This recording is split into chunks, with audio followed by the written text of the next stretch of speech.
발람은 23장에서 두 번에 걸쳐서 이스라엘에 대한 하나님의 축복을 선언했습니다. 발락이 그렇게 끈질긴 저주를 요청했지만은 오히려 발람은 축복했습니다. 발락이 포기하지 않고 계속해서 발람에게 세 번째 저주의 시도를 하게 합니다. 그러나 발람은 여전히 하나님이 이스라엘을 축복하신다 증거했습니다. 어떤 학자는 이스라엘에 대해서 축복의 예언을 했기 때문에 발람을 하나님을 아는 선지자라고 생각하지만 발람은 이방 주술사입니다. 이방 우상을 섬기는 거짓 선지자입니다.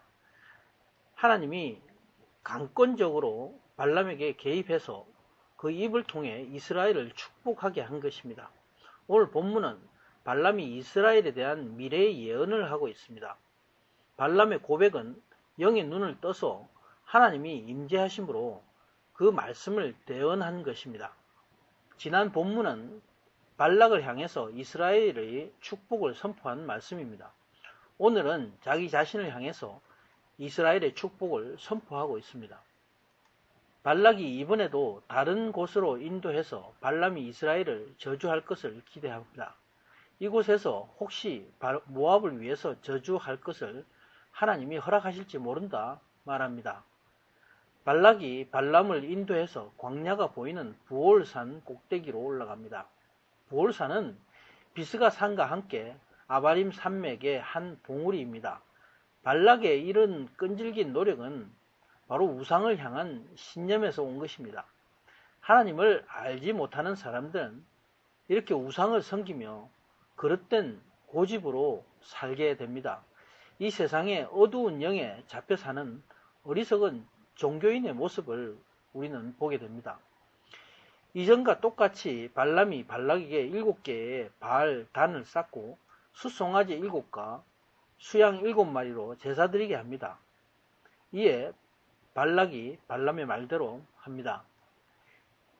발람이 이번에는 다른 곳에서 가서 사수를 쓰지 않고 직접 하나님의 임재를 기대하고 있습니다. 이렇게 한 것은 두 번의 경험을 하면서 사수를 통해서 하나님이 임하신 것이 아닌 것을 깨달았기 때문입니다. 또 이스라엘을 축복한 것이 하나님이 받으셨다 이렇게 1절에 말씀하고 있습니다. 발람이 이스라엘 진영에 있는 광야를 향해서 섰습니다. 눈을 들어서 이스라엘 지파의 진영을 볼 때에 하나님의 신이 발람 위에 임했습니다. 하나님의 신이 임한 것은 성령님이 임한 것을 의미합니다.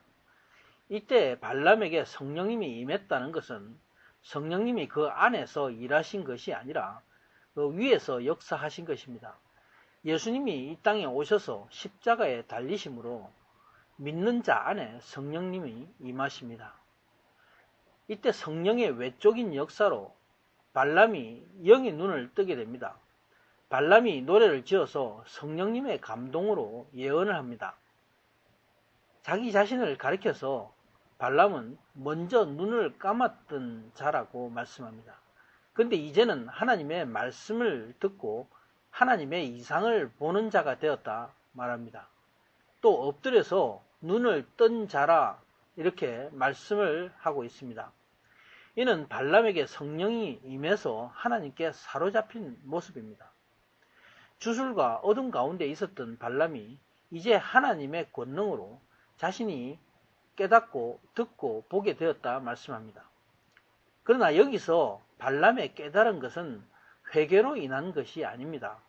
발람은 단지 주술과 어둠의 영에서 벗어나 하나님의 놀라운 권능에 사로잡힌 것 뿐입니다. 5절에서 9절의 내용은 발람이 하나님이 주시는 감동의 말씀을 대언하고 있는 내용입니다. 야곱의 장막, 바로 이스라엘을 향해서 예언하고 있습니다. 이스라엘의 거처는 하나님이 주신 가나안 땅을 의미합니다. 하나님 나라로서 앞으로의 성도가 갖게 되는 영원한 땅, 천국을 지칭하고 있습니다.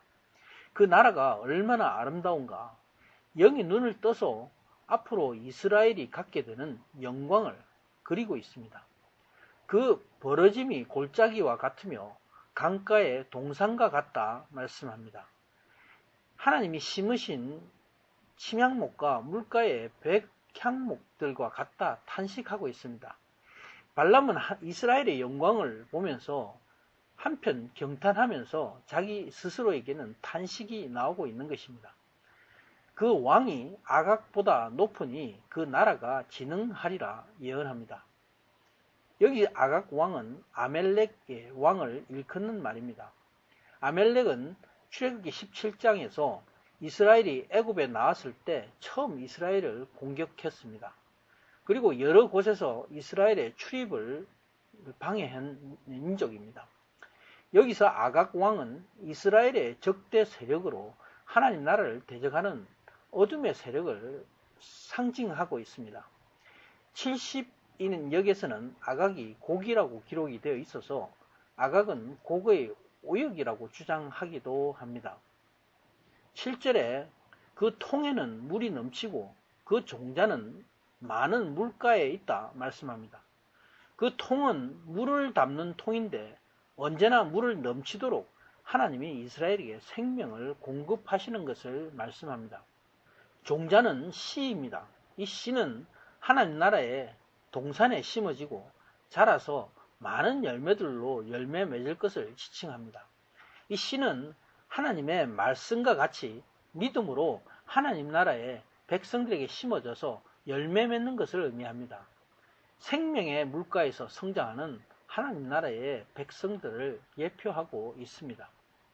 7절에 그 왕은 이스라엘의 왕입니다. 앞으로 400년 후에 하나님의 언약을 이루게 되는 다윗 왕을 지칭하고 있습니다. 또 다윗 왕 이후에 1000년 후 예수님이 이 땅에 오심으로 하나님의 언약을 이루는 메시아의 언약이 이루어지는 것을 의미하고 있습니다. 발람은 눈을 떠서 앞으로 이스라엘에 부어지는 하나님의 축복과 영광의 부흥을 본 것입니다. 하나님이 이스라엘을 8절에 들소와 같이 인도해내시고 적국을 삼키며 뼈를 꺾으셨다. 화살로 대적을 꿰뚫었다 예언하고 있습니다. 이스라엘에 꿇어앉고 누움이 숫사자와 암사자 같다. 이렇게 저들을 만국 중에 이스라엘을 일으키셨다 예언하고 있습니다.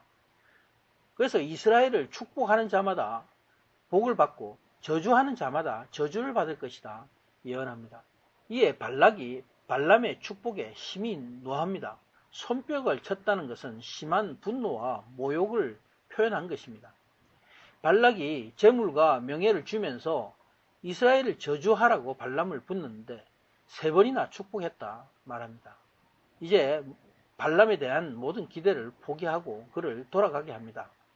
이로써 모압 왕 발락의 악한 계략이 끝이 납니다. 하나님은 발람에게 강권적으로 역사하심으로 이스라엘을 축복하게 하셨기 때문입니다. 나는 언제나 하나님이 함께 하시는 자녀임을 알게 하시고 오직 주님만 의지하기를 원합니다. 오늘도 예수님의 보혈을 의지합니다. 아멘.